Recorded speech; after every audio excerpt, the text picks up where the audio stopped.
ফকিন্নির বাচ্চা, তোর সাহস তো কম না। 1 কোটি টাকার গাড়িতে হাত দিস? তোর 14 গোষ্ঠীর ক্ষমতা আছে এই গাড়ির টায়ার কেনার? স্যার, আমি কিনতে আসিনি।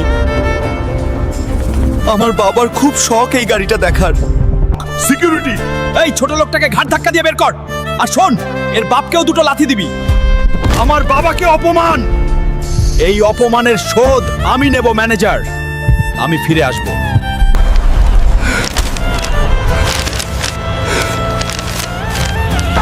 তুপুরি জঙ্গল থেকে যে নীলমণি আনতে পারবে তাকে 20 কোটি টাকা পুরস্কার দেওয়া হবে। 20 কোটি টাকা? এই টাকা দিয়ে আমি ওই শোরুমটাই কিনে নেব। কিন্তু ওই জঙ্গলে তো আজ পর্যন্ত কেউ ফিরে আসেনি। বাবার অপমানের প্রতিশোধ নিতে আমি জমের দুয়ারেও যেতে রাজি। এই জঙ্গলের ভিতরে হাঁটতেই তো ভয় করতেছে, না জানি সামনে কোনো বিপদ আছে। আমার মনি নিতে এসেছিস? আজ তোকে পুড়িয়ে ছাই করে দেব। এর শক্তি তো অনেক বেশি। আমি তো হেরে যাচ্ছি। বন্ধুরা, আমি হেরে গেলে বাবার অপমানের শোধ নিতে পারবো না। তোমরা কি চাও ওই অহংকারী ম্যানেজার জিতুক? না চাইলে জলদি ভিডিওতে একটা লাইক আর সাবস্ক্রাইব করে আমাকে শক্তি দাও প্লিজ।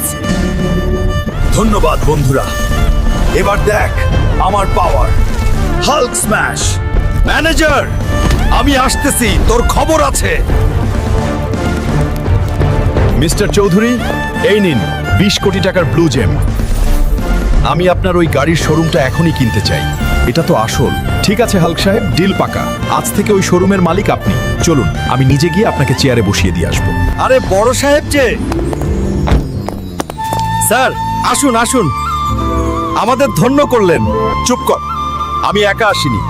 আমার সাথে এই শোরুমের নতুন মালিক এসেছে, উনাকে সালাম কর। তুই, ওই ভিখারি, তুই আবার এখানে এসেছিস? বড় সাহেবের গাড়িতে ওঠার সাহস পেলি কি করে? সিকিউরিটি, কার সাথে কথা বলছিস জানিস? ইনি হাল্ক সাহেব। আজ থেকে এই শোরুমের মালিক আমি না, ইনি। কি রে ম্যানেজার, 1 কোটি টাকার গাড়ি কেনার ক্ষমতা নেই বলেছিলি না?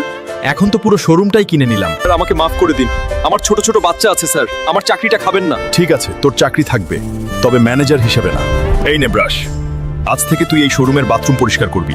আর হ্যাঁ, রোজ আমার বাবার জুতোগুলোও পালিশ করে দিবি। যা, কাজে লাগ। নেক্সট ভিডিও মিস করতে না চাইলে এখনই সাবস্ক্রাইব করে বেল বাটন বাজিয়ে দাও।